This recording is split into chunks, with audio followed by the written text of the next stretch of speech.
What's up, everybody? It is Wednesday, 2 p.m. Eastern Standard Time. Today, I said I would go live. We would talk about my journey, how I got where I am today, and how I started, and how you can get started if that's something that you're interested in. I was a little bit worried today that I wouldn't get to do this because I went to the dentist today and they did some fixing over here. But it was nothing. They fixed the filling and all that stuff. I had a toothache. But anyway, to jump into the topic at hand today, how did I get started in my keto lifestyle? Go all the way back to about 2016. Beginning of 2016, I had been dealing with a umbilical hernia. That hernia was sticking out about that much of my belly. And I had that for about 6 years. I mean, you could see it through my t-shirts, you could see it. It was definitely no secret that it was there. Anyway, I also had sleep apnea and I was starting to go to the doctor. My wife finally convinced me that I needed to go and get these things taken care of. I had to go get my hernia repaired and I needed to get my sleep apnea under control. So, in the process of getting a doctor lined up, a surgeon lined up, getting everything taken care of, they had me step on the scale. Now, before I tell you what that scale number was, it's no surprise to anyone when you were as big as I was, I had started buying five five XL t-shirts and 50-inch pants. So 50-inch waist pants. Now I was wearing it under the gut, so that wasn't something that was it was not so noticeable. If I would have been wearing it above my gut, I probably would have been wearing a 65-inch pant, 65-inch waist. And when I finally stepped on the scale, I was 421 pounds. Now, like I said, it's no secret, it's no shock to you that you're that big. You know you're that big, but that number hitting you in the face is undeniable.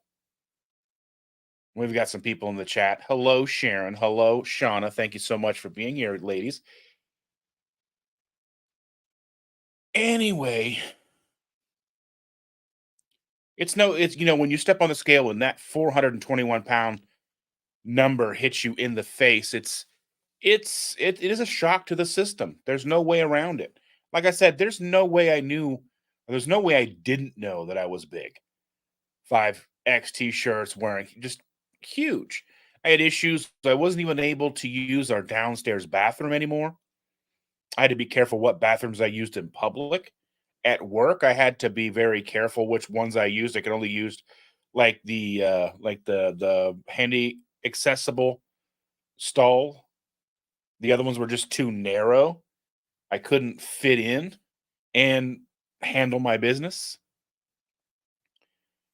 That's the thing, is being able to fit in and then be able to maneuver around and, you know, complete the transaction, if you will. So all these things are adding up. And I had the discussion with the wife, what are we going to do about this? I'm over 400 pounds. I don't want to make it to 500 pounds. Definitely didn't want to get up to that way because, like, you start to lose hope. You feel helpless. You feel hopeless. And it's been something that had been creeping up on me for a long time. Something that's been bothering me for a long time. I lost my mom in 2013 to a massive stroke. But before that, like the decade before that, she had spent a lot of time in nursing homes and was in a wheelchair. She'd had a massive stroke about 10 years before she passed and left, half of her body, paralyzed. And that was all due to her weight, diabetes, just everything kind of compounding over time. And then it just hit. And I figured, well, that's just going to be me. That's going to be what happens to me. That's just going to be what happens to me. That's going to be my fate. And so I was resigned to that. And that leaves you feeling helpless, hopeless, like there's nothing I can do. And you kind of just let it go. Like you eat I was a person, I ate my feelings, get upset, eat food. Every night I would eat just ridiculous amounts of food. And you can say, eat less and move more, and it's calories in and calories out. But there was a point in time before that I was going to the gym like every single day, Monday through Friday. On my way to work, I'd go to gym, and then 2 days a week on my way home from work, I would go to the gym. So I was going 7 times a week to the gym. And in 6 months, I lost about 30 pounds, putting in all this effort. And in my brain, that wasn't enough. So fast forward years, that was like 2010. Fast forward 6 years, here I am over 400 pounds, and I'm struggling. Like I said, there was, the issue where I couldn't utilize our downstairs bathroom. I was afraid I wasn't going to be able to buy clothes anymore. There was just all kinds of things starting to happen when you get to be that large that compound that helpless, hopeless feeling. And I knew something had to be done. I just didn't know what it was. So the wife and I, Shander, we started talking about the possibility of weight loss surgery. And she was not a fan of that idea, nor was I really. Any kind of major surgery was not something we really wanted to deal with. I knew I had to have my hernia surgery. That was something that was on the table, and we were working towards that.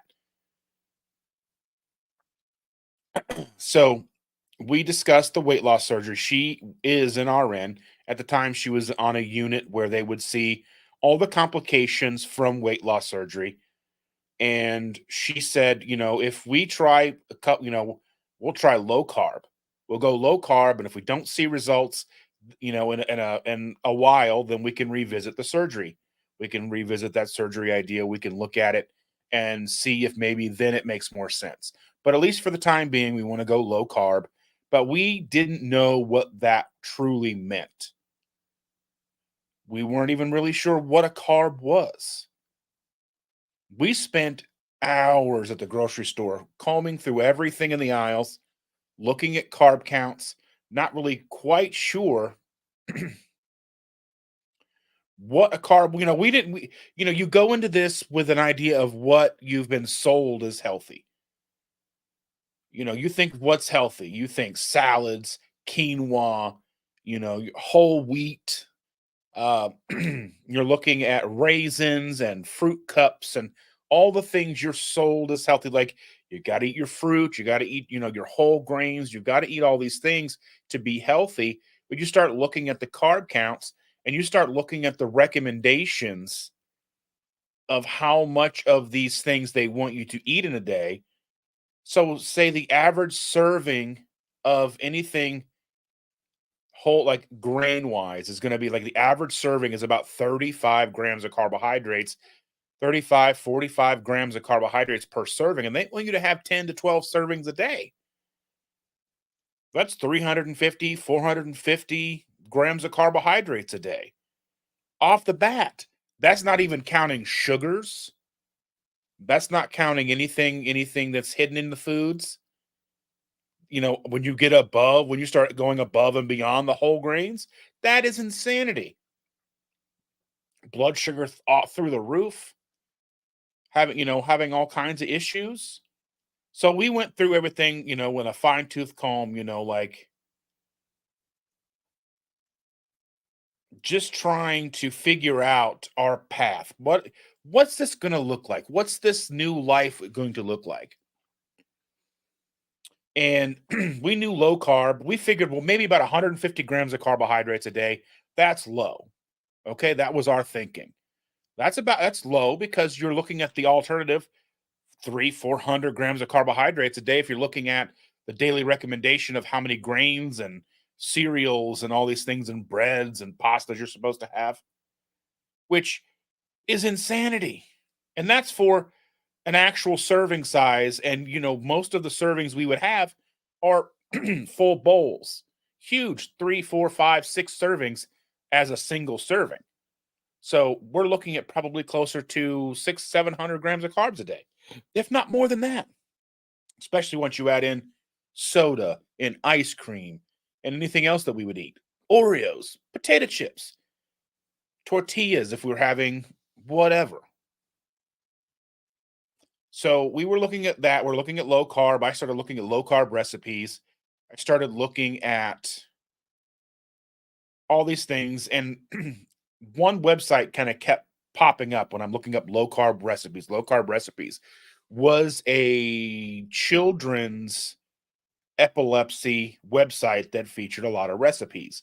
And it was a ketogenic website. And I had no idea what that meant. Here, we're doing good replacing our mashed potatoes with mashed cauliflower. And I'll tell you how that first interaction went. I thought I was going to die. I mean, they tasted fine, but like my body was not used to that kind of vegetable being in me. And talk about bubble guts for days. Bubble guts, like painful bubble guts. And I'm not going to go any more TMI than that. I am planning an after dark where we can maybe talk in a little more of those recessed places of the diet and the lifestyle that we don't get a chance to talk about. But more on that later. Anyway, we're starting, slowly starting to put together like what a low carb looks like for us. Even still, I'm putting together like a lunch to take to work. Like I would take my breakfast and my lunch together at first. This is pre-keto, mind you. This is just us looking at what is low carb, trying to do what's best for us. And I'm putting together oatmeal bowls with granola and chocolate chips and putting actual honey in there instead of sugar because I'm doing what's right. Now, I did end up losing some weight in the beginnings of this. Like the first month, I lost about 10 pounds. And then we started, I think any kind of diet change like that, you're probably going to lose a little bit of weight because the calories went down and the frequency of food, and I wasn't eating Oreos and ice cream and all that stuff. So that's going to have an impact right there, just kind of shaving that off the top. And when you're 400 pounds, people think you have a low metabolism, but at 400 pounds, if you've ever been that big, you are burning hot all the time. You're basically like a furnace. You're running hot all the time. You can't cool down. You're always hot. You're always sweaty. So your body is generating heat. Your body is burning and burning all that fuel, trying to burn it off. So slow metabolism is quite the misnomer, I believe. I think I had a very high metabolism, but I was just throwing so much on the fire, my body couldn't keep up. So one day we were at the doctor having a checkup in the process of getting my hernia repair and the sleep apnea machine and all these things. And the doctor, in passing, my general practitioner in passing goes, "Well, if you want to lose weight, you've got to be in ketosis." Directly from the doctor's mouth, my general practitioner's mouth. And my wheels started turning, but he didn't really discuss with me. He didn't say what a ketogenic diet was. He didn't elaborate. He just basically literally said it in passing. Because we're like, we're eating cauliflower instead of mashed potatoes and things like that, adding more meat to our diet. And so he said that. So I started thinking about it, like ketosis, and I started thinking, well, ketogenic. I kept seeing that website with those recipes for the epileptic children, with the ketogenic recipes for epileptic children. And I was like, well, I need to know more. I'm a rabbit hole type of person. I'm an explorer of information, I guess. So he mentioned that, you know, the wife and I discussed it on the way home. And I found a podcast. I found the two keto dudes, Carl and Richard. Amazing guys. I actually had Richard on one of my earlier podcasts a couple of years ago. You can find that. There is a playlist for that. You can find that. I talked to him. He was great. The Two Keto Dude podcast isn't going on anymore. They're not making new episodes, but there are plenty of episodes. If you wanted to go and check that out and listen to that, there's plenty of them out there. So I want to say hi to Marvin from East Texas. Thank you so much for being here. He's carnivore for life, or they are carnivore for life. Sherry's catching us while they are on lunch today. Thank you so very much for being here and commenting in the chat.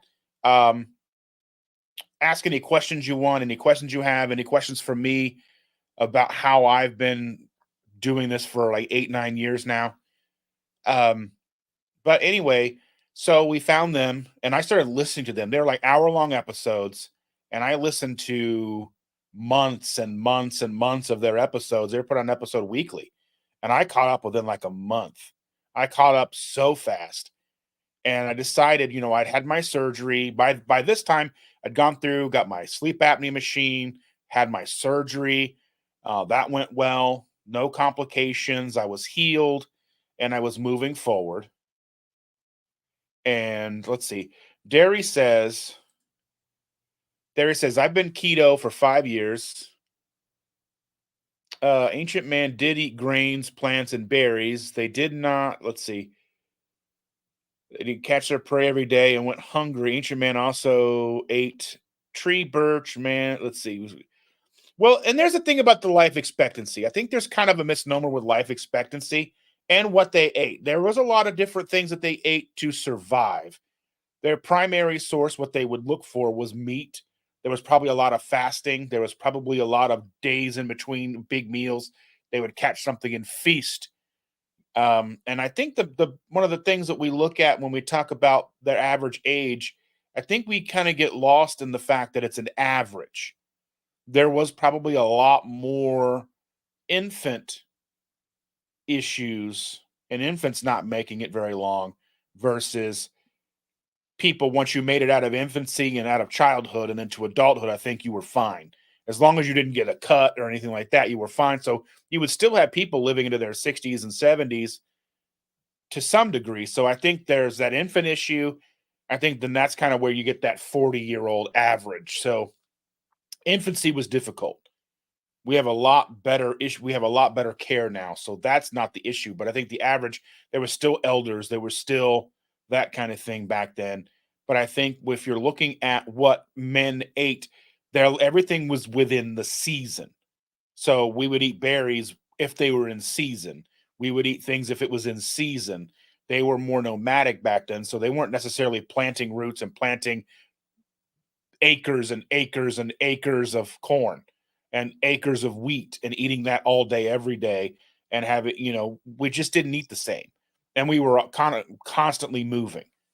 So I think there's the misnomer with that. But anyway, back to what I was saying is we decided after having my surgery was done, there was no complications, follow-ups with the doctors went well. Um, and so we decided to go ahead and start doing keto. So keto at the time was considered to be a high fat, low carb, moderate protein approach. And I think it's kind of shifted a little bit now to where what was once thought of as should be moderate protein is more a higher end protein now. So maybe 50 to 100 grams more protein than maybe they thought then, because there was issues with the idea of gluconeogenesis being consumption driven versus demand driven.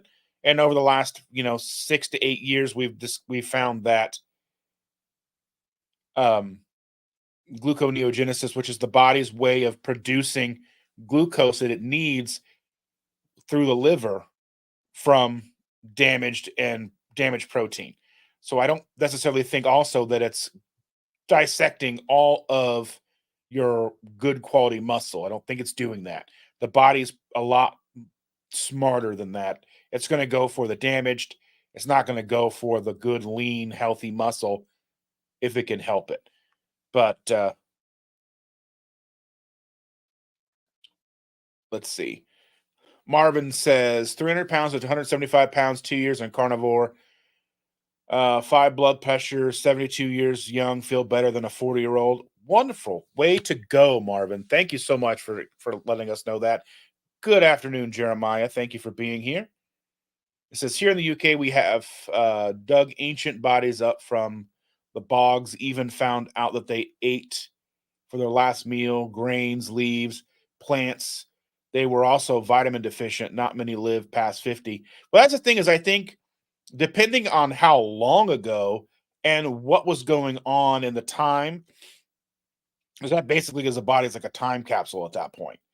So, I mean, I'm not saying that we didn't eat grains and we didn't eat fruits and vegetables, but we weren't, and depending on when that body's from, there's been all kinds of evolutions with how we've eaten. But most of the time we're still meat heavy. Um, it's just as far as I understand, just what we've, you know, seems to be the ancestral diet.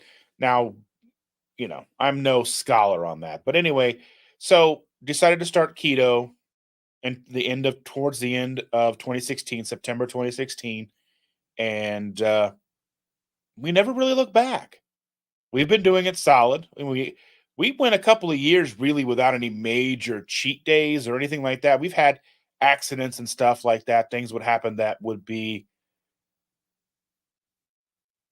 I mean, things happen. You order a diet soda and they give you a regular soda. You don't know until like three or four big gulps in. You're like, oh wait, yep, that's full sugar. That's happened before.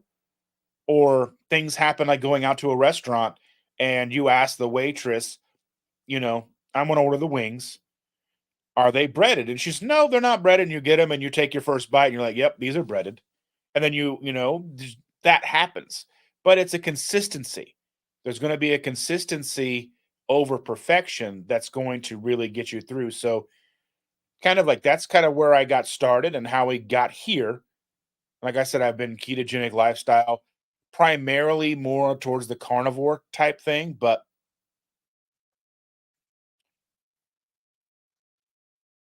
I primarily carnivore, more ketovore, I guess. I prefer meat and egg, like burger, beef, eggs,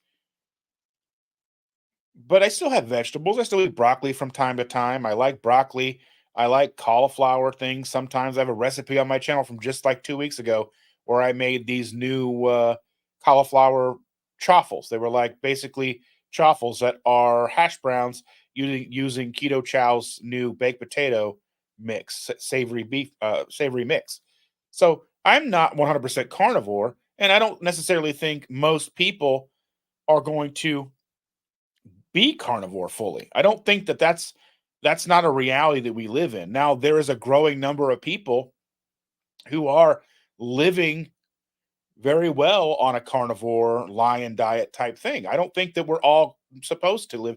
Even Dr. Baker has said that he doesn't think everybody is supposed to be carnivore. I mean, and I don't really care what you do as long as you are honest with yourself and how you feel. If you're a vegan and you're totally honest with how you feel and you feel fine and you don't feel foggy, you don't feel deficient, weak, I support you because we're all on our own journeys and we're all here to find what makes us happy, healthy, and helps us thrive. So I'm not going to tell anybody that keto is the perfect thing for everybody because I know that not everybody's going to do it. Would we be better off if a more keto lifestyle, more whole food approach was the norm? That I believe. If we were focused on whole foods more so than prepackaged, just over processed foods, we'd be a lot better off as a society. We'd have to be on less medications. We'd have to be. I mean, there's no way around it.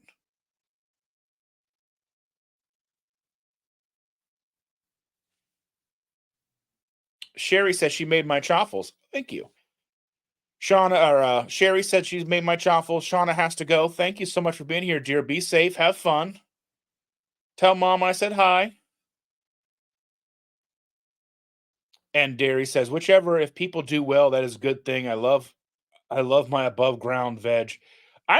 For me, like I feel better as low carb as possible. I feel better. I feel less bloated. Because I mean, at the end of the day, if I eat foods that make me feel bad, I'm not going to eat those on a regular basis. Now, there's things that I'll eat from time to time, like Like birthday cake, if it's my birthday or someone I love's birthday, I might have a little piece of birthday cake. Will I feel crappy the next day? Probably, but that's a few and far between. But like I said, as far as people's individual journeys, if you are healthy, happy, and can stay consistent with whatever you're doing, your biomarkers are fine, you're not a diabetic, you're not in you don't have a lot of joint pain, brain fog, all these things that I've been able to clear up living my ketogenic lifestyle. I've got off my medications. I don't take heartburn medication anymore, except for the occasional tum here or there if I eat too much food and I have indigestion, or if I eat too late at night. That's a problem with me if I eat too late at night because through the day I'll forget to eat. I never had that in my life before. Fat kid forgets to eat? Are you kidding me? I couldn't wait to eat. I still love food, but I get busy and I forget to eat. Tell me that's not insanity. Going from being over 400 pounds, I'm about 300 and something now. So I mean, obviously, the journey for me is not over. This is not a lose weight to get done and then go do something else. This is a lifetime commitment for me because of the non-scale things that I live day to day. The brain fog is gone. I have food control. Like I said, I can go and forget to eat. I've gone without food for 21 days, just water and electrolytes. And I felt fine. Outside of the fact that the timing wasn't great and I didn't have as much energy to move everything in our house 3 times because we were getting new floors during the same time I was doing my fast that time. Basically, kind of really when I kicked off this channel, it was during a 21-day fast, and you can go back and look at that as a playlist and all that stuff if you care to see me being really bad at this. I'm not that great now, but I digress. Just the idea that I have food control, mental clarity, I have no pain normally, unless I sleep wrong. That's my biggest thing is I'll sleep on a shoulder for too long and I'll wake up and be stiff and sore. But I don't take ibuprofen unless I absolutely need to. Like the last couple of days, I had a toothache, so I had to go to the dentist today and get that taken care of, and hopefully that solved the issue. I don't have to take ibuprofen and unless I have an actual reason to. I was taking ibuprofen every day, multiple times a day, just to get through the day. Not a toothache, just my knees would bother me or something would bother me. And then I was taking Prilosec OTC every day because I had heartburn like crazy. I had heartburn for 20 years. I was on some form of medication for heartburn for 20 years, almost half my life. And I finally been able to get off of that. These are all reasons that I have stayed with the ketogenic lifestyle because of these things. Sharon's heading back to work. Thank you so much. She says, don't forget to hit the thumbs up. Lewis, thank you so much for being here.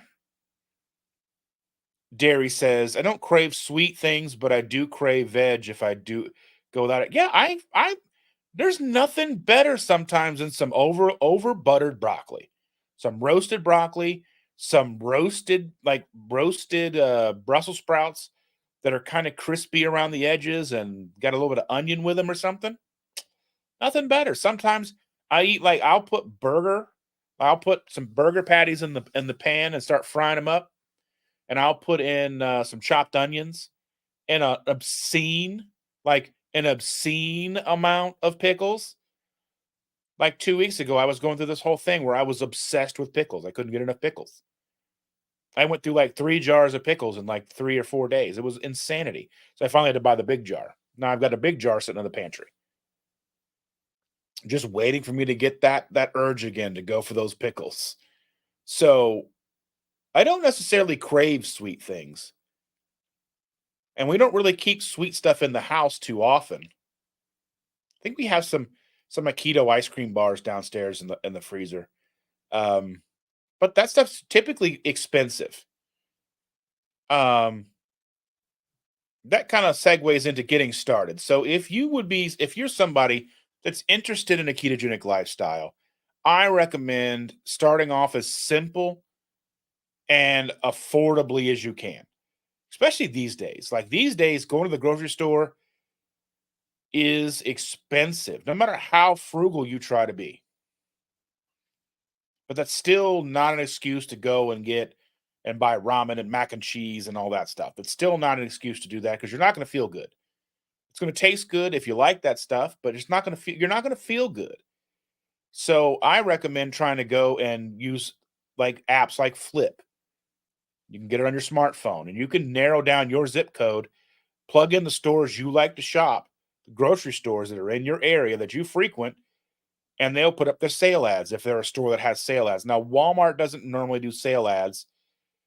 They don't typically do sales that they publicize. You'll see rollbacks and stuff like that in the store. You'll see markdowns. If you go to Walmart early in the morning, now that they do close at night, if you do go early in the morning, you can find their markdown meat in their meat section. You can find markdown meats, burger, steak, whatever, chicken, whatever you fancy.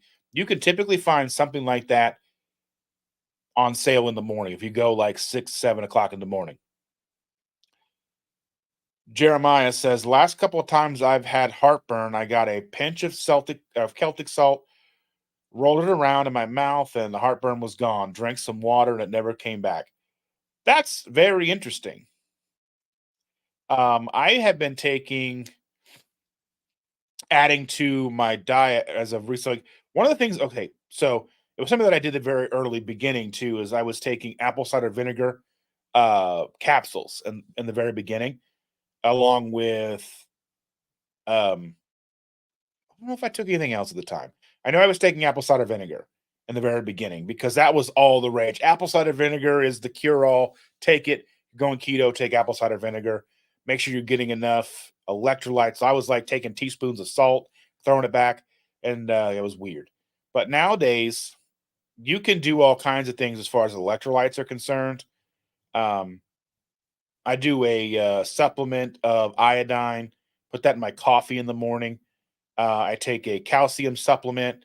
I take a magnesium supplement. It's got 10 types of magnesium in it. And all these things I get from Walmart. Well, the magnesium I got off of Amazon because when I went to Walmart that day, Walmart for some reason had no magnesium except for like the sugary gel, chewy gummies or whatever. And I was like, I don't want that. So I just went on Amazon and I had to order it that day. But typically you can get magnesium from Walmart. You can do all kinds of electrolyte ish. There's all kinds of different electrolytes. You can get the individual supplements, so magnesium, calcium, potassium, and maybe some chloride if you want to, which is like baking soda if you want to add that to stuff. You can get packets of electrolytes. You can get those from the grocery store. But there's few zero sugar ones. There's like Ultima, but I found that Ultima doesn't have a lot of electrolytes actually in it. It's better than Gatorade, but Gatorade, Powerade, they're very, very, very shallow on their electrolytes. You'd probably need to drink gallons and gallons of that a day to actually get any real significant electrolytes out of it. But by the time you've drank that much of their fluid, you're flushing it all back out again. So there's also things like Element. There's there is Keto Chow, Salty. They have electrolytes. They have tablets too, stuff like this. They have these electrolyte tablets here. You can take these, um, but you got to be mindful because even some of this stuff is very expensive. So it's all dependent on your budget, what you're comfortable with. So I'll be putting out a video this week, hopefully, further detailing kind of electrolytes and the differences between the brands and what you can look for and how much they cost and stuff like that because it can be very confusing. And depending, like say, like sugar-free liquid IV at the grocery store, you're going to get like six packets or six servings for $10. But if you go to Costco, you can get zero sugar liquid IV, 24 sticks for $28. So it's like you're getting four times as much for, not as expensive or whatever. So basically, you're looking at starting out, trying to be affordable. So look at ground beef. I mean, steaks are going to be your high end. Ground beef is going to be the low end. You want to shop sales. I like frozen burger patties from Walmart, which is counterintuitive. You would think that Walmart wouldn't have the best ones, but I've tried like two or three different ones from Costco. I've tried um what's the brand? I tried Aldi's frozen burger patties.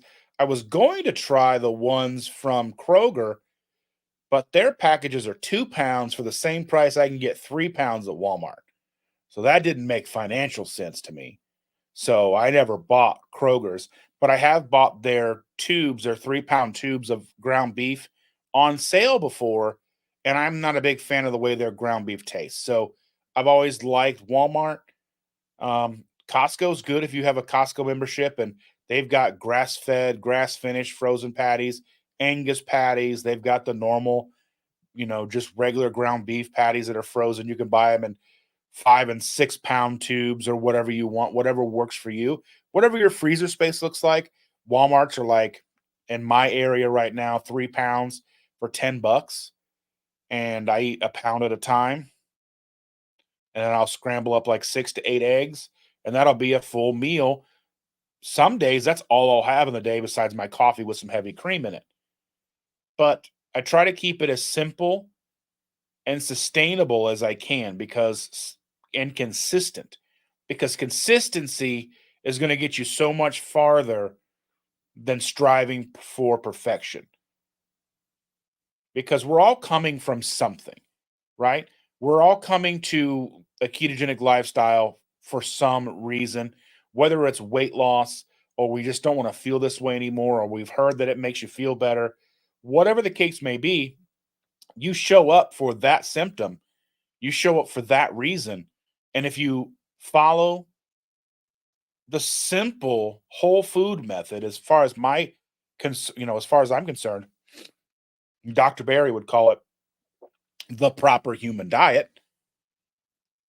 So for me, like, just ground beef, if you can afford it, steak, eggs. We go through about 10 dozen eggs every week and a half to 2 weeks.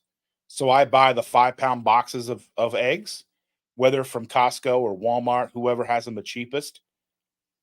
Um, and we have some cheese. Our granddaughter's with us 5 days a week. We watch her and we feed her eggs, and she likes cottage cheese. She's pretty easy to please. We've been feeding her some breakfast sausage links the last couple of days. Get a big bag of those for like 10, maybe $13 from Costco. Can't always remember the prices. Jahil is here. He says, "How do you stay away from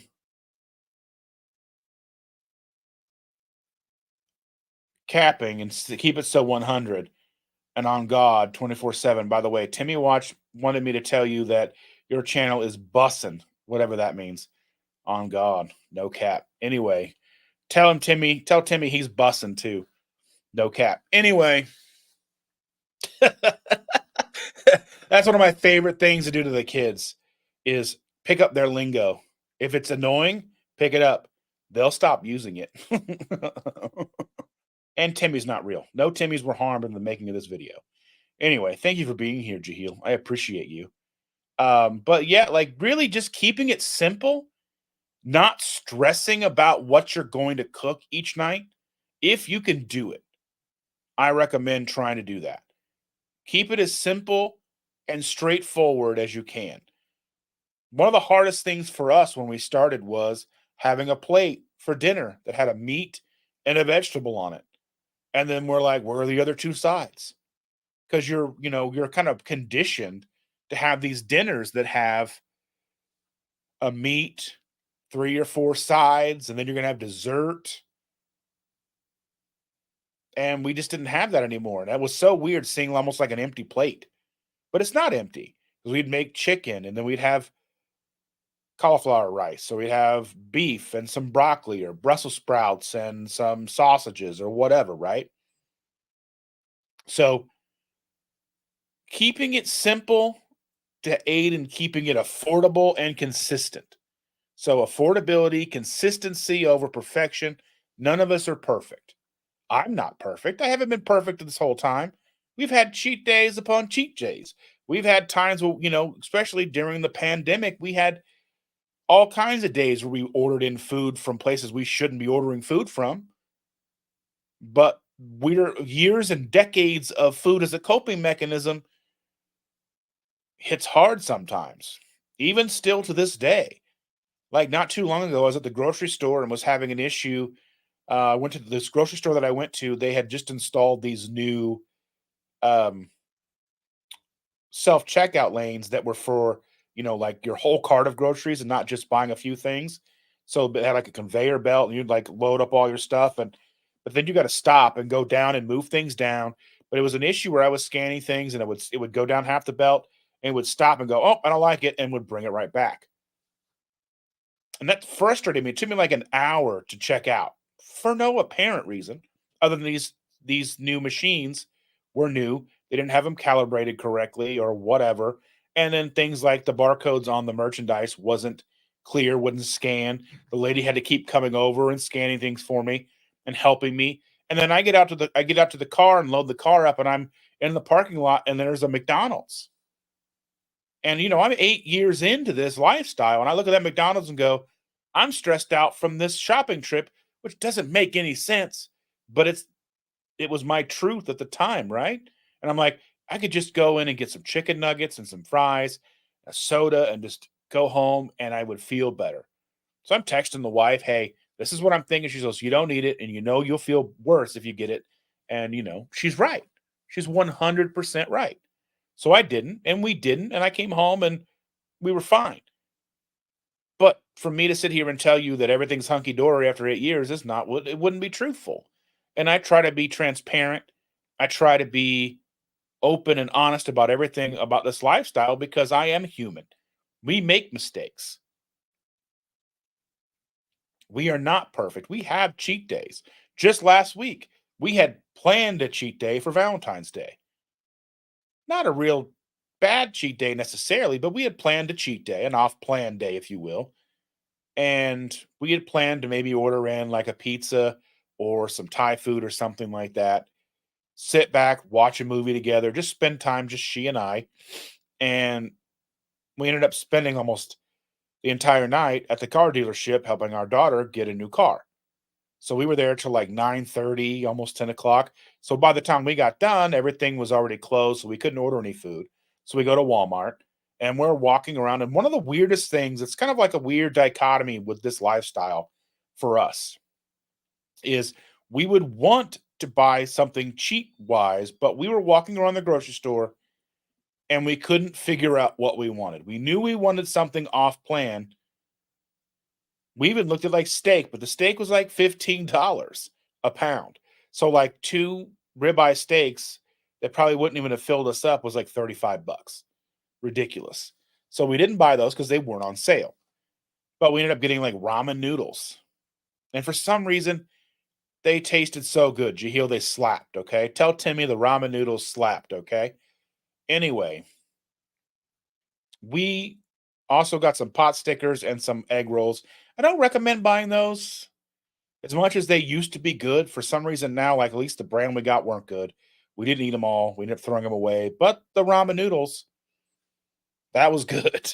That was weird too. But like I said, this lifestyle gives me the most control over my food. Like even so, I'll have we'll have a night where I'm like, you know what? I'm gonna give in to my temptation. I'm gonna go to the grocery store and buy something and eat it for dinner tonight that I probably shouldn't have. And I end up walking up and down the aisles not even knowing what to get. It's like I know I want something, but I don't know what that something is. Where before I would have had a cart full of stuff, filled it to the brim, and then ate on it for like a week. But now I mean I could walk through the bakery and all the breads and the cookies and cakes, and none of it looks good, which is so weird to me. And I know that sounds like a lie because I'm a fat kid, but it's true.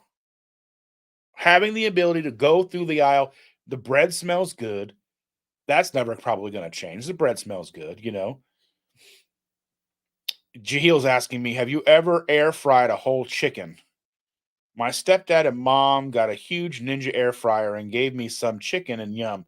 I could eat that daily. Probably best chicken I've ever had. I haven't, like our air fryer's not big enough to air fry a whole chicken, but I do fancy some Costco rotisserie chicken. So if you've ever had Costco rotisserie chicken, it's about on par with that. And I think that alone is worth a Costco membership. That and the gas prices. I went and got gas today. It was like 35 cents cheaper than the gas up the street from us. I'd gone to the dentist anyway, so I was getting that on the way back. So that wasn't an issue for me, but I will we will plan to get gas at Costco because we do need to go to Costco once a week, once every other week. We don't get a lot of gas because I don't really go anywhere too much, and she goes to work 3 days a week basically. But yeah, I would say try Costco chicken because you're paying $5 for a whole chicken. You can buy a raw chicken at Costco. You buy two raw chickens at Costco for like $20. Then you got to cook it. So you're like not saving any money. You're saving more money getting their chicken. That's another way to save money. If you have a Costco membership, and I would recommend if you have them in your area to get one, the rotisserie chickens are $5, and they'll feed two people, depending on how big your appetite is, 1 to 2 days. I've tried to eat a whole one, and I couldn't do it. I mean, I'm pretty sure I could if I put my everything into it, but it's what it is. But the Costco chickens are good. Now, there's going to be a lot of people on here saying that it's got some, not so great spices on it and all that stuff, and it's probably not the best for you, but that's going to get you 95% of the way to success. That little bit of spice, or the little bit of sugar that they put in the rub before they put it on the rotisserie, and a lot of that's going to drip right off with the fat. It's just going to drip. That's the thing about a rotisserie chicken. It just drips off. A lot of that sugar they put on there is going to drip off. That teaspoon of sugar and that whole chicken is probably most of it's probably going to drip off the skin. Nose is running a little bit. I'm sorry. But yeah, I mean, chicken thighs. Don't go with chicken breasts. Go with bone in, skin on chicken thighs. Cook those in a pan with lard. It's so good. We do that so often. And Jahil says, yes, I have tried it. Nothing in my 41 years has come close to it. I even went to work the next day and told my coworkers how good it was. The skin was crispy all the way around, magical. Yeah.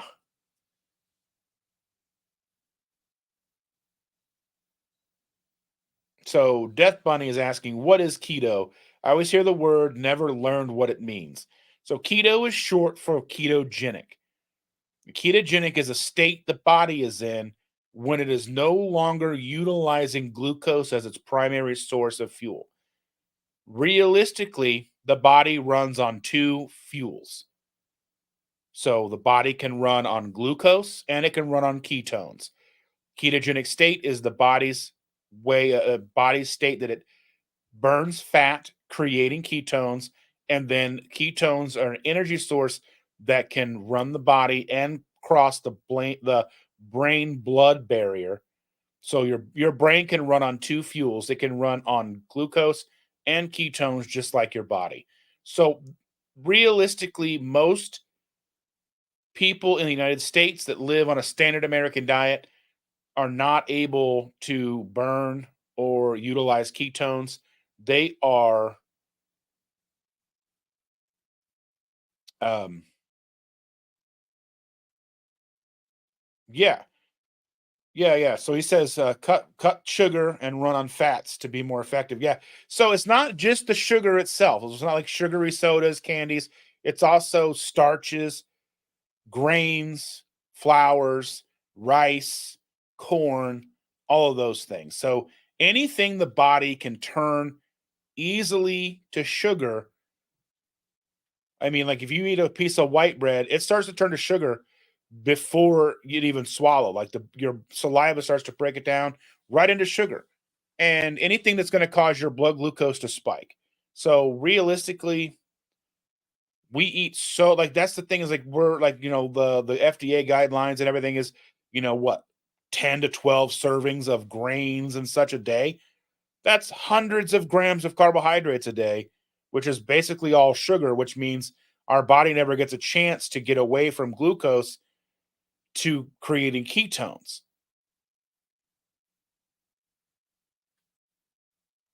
Yeah, basically anything that your body can easily turn to glucose. Now, the body can create its own glucose. So that's one of the major misconceptions. There are three macronutrients. So that's where the word macro comes from. If you've ever heard somebody going, I'm on this diet, I got to hit my macros. I got to hit my macros. So macronutrients, there's protein, fat, and carbohydrates. Two of the three are essential, fats and proteins, because you can't really create those out of thin air. Glucose, your body can break down proteins in the body to create glucose through gluconeogenesis. So in reality, you do not need to eat any exogenous glucose to survive.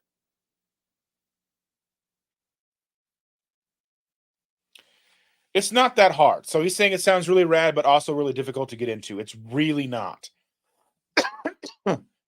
If it's something that you're interested in, I would definitely take a look at it. My recommendation is always go simple. So focus on ground beef, chicken, like chicken thighs.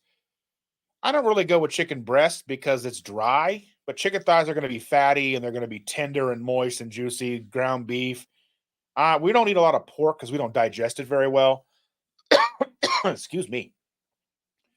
But um, yeah, glad I got tuned in and got to turn my type 2 diabetes around. That's amazing. So start slow. I would say realistically, start simple, not slow. And if you're someone that has a lot of weight to lose, if you're someone who has like food addiction issues, I would go, especially in the first few months, eat as much. And this is not medical advice because I am not a healthcare professional, doctor, nurse, anything like that. For me, what I did was eat as much beef as I could, as many eggs as I could, string cheese, lunch meat, pepperoni, anything that was low carb like that to where I was not full. Or I should say to where I was full because if you're full, it's harder to justify or harder to reach for something else. So I would just be stuffed with eggs, bacon, ground beef, steak, whatever. So, yeah, I appreciate, it's really cool to see somebody come in and said they turned their type 2 diabetes around because type 2 diabetes is considered a progressive disease. But it's like somebody who is allergic to peanuts who continues to eat peanut butter and jelly sandwiches, but whenever they do, they have to inject themselves with a EpiPen. Well, I've got an EpiPen, so I can still eat peanut butter sandwiches. Eat the peanut butter sandwich, EpiPen. Same thing with type 2 diabetes. Well, I'm gonna drink this soda, I'm gonna eat this ice cream, then I'm gonna inject myself with insulin. Similar, but not quite the same, but it's just a way to kind of explain it.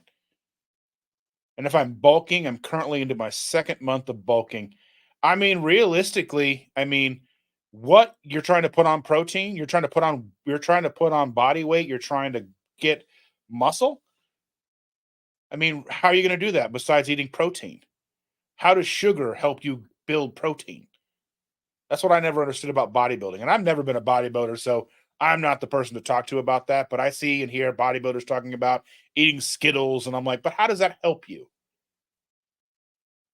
I mean, pre-workout, salt, caffeine, so some black coffee, some salt, and eat a lot of meat, eggs, actual animal sources of protein.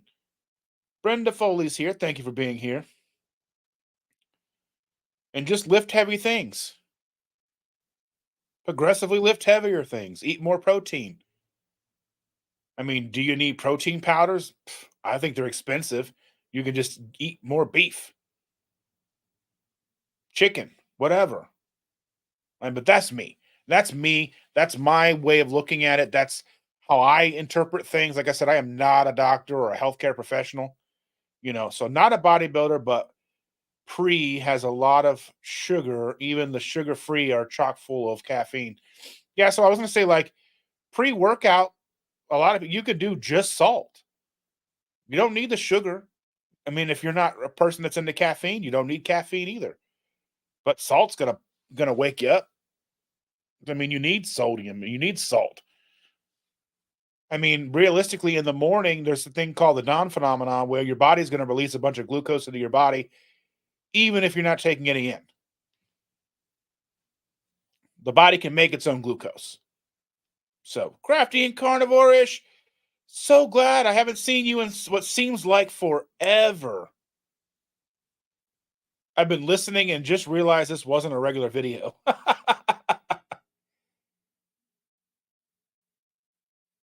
Have a great day. Thank you for joining in, Death Bunny. I appreciate you very much. Forever. It feels like so long, Hyla. It feels like so long. Like it was a while I would see you in every chat. I would see your videos, and then it just kind of like now. I mean, maybe YouTube does weird stuff sometimes, and maybe I just didn't see. I'm not seeing your stuff, but yeah. So I decided to start doing these because YouTube opened up the ability for us to do these lives, and hopefully it can help me kind of reach people that I wasn't reaching before because people can find these in the short shelf. So that's kind of what I'm here for. Um, so I figured I'd do one of these a week, maybe more. I'm thinking about doing one like late nights once a week, like a after dark type session. Probably won't be much different than this, but just the time frame.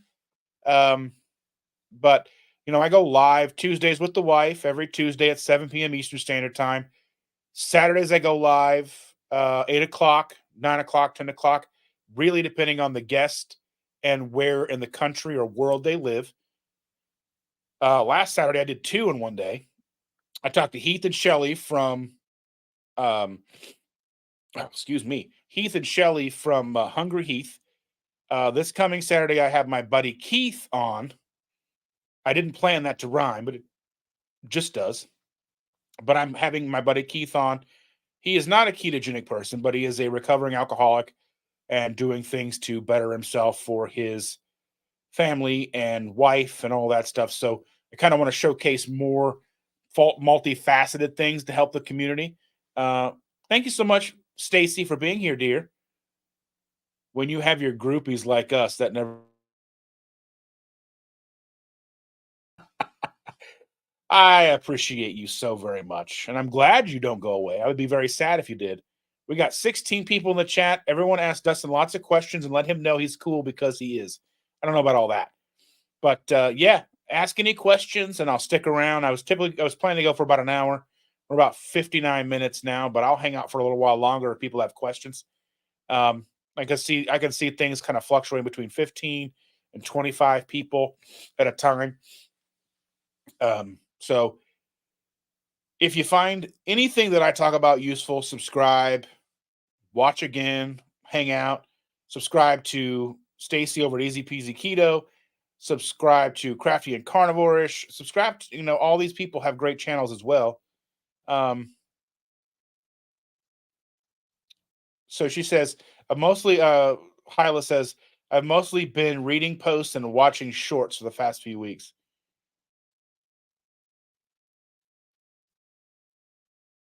Well, thank you so very much. They just subscribed. I appreciate you. Pot Cheen on the road. Thank you so very much.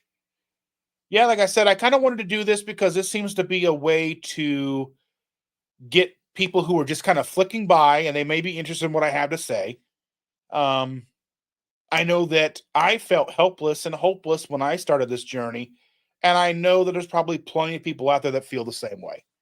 And if I can help a few of them along the way, I mean, I will take an hour plus out of a day to talk and do it more often if it helps people. If I get more people doing this, maybe I can fit it in once a day, depending on what my work schedule is and everything else. But I'm doing a lot of lives as it is, so um, I have not made any more keto chow potato recipes. I want to make a potato soup. I probably will, but I'm afraid that they'll sell out, and I don't know when they're going to get them in. Like, I made a post today on my Instagram because today is National Sticky Bun Day. So I thought about, well, what does Keto Chow have? Keto Chow and Steve from Serious Keto have a collaboration of pecan sticky bun, but I got the post all together and realized that's sold out. And I don't know when it's coming back. It may not be back until the fall again. I don't know. So there's a lot of ifs and unknowns when it comes to these new flavors. Like I got the hash brown video out in time, and people were able to get that. But as people watch that over time, they're not going to be able to get it again, and I kind of worry about that. Putting videos out there and putting you think it's sold out, yeah. So that's a problem, and I know people. Well, haven't even done anything with the mushroom soup one yet either. So I've got some videos planned. I've got some recipe videos that I've already filmed, but I just got to edit them and get them out. There's other ones I want to make. I've got a lazy fathead dough pizza that I want to crust that I want to make, basically pizza, because it's easier to make and I don't want to fuss with it. Um,